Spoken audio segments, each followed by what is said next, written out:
Fridge की cooling बंद, एक सिंपल सा टेस्ट। कंप्रेसर की आवाज़ नहीं आ रही तो कंफर्म आपका रिले ख़राब हुआ है।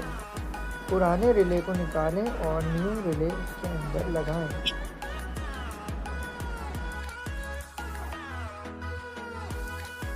रिले चेंज करें और फ्रिज को ऑन करें।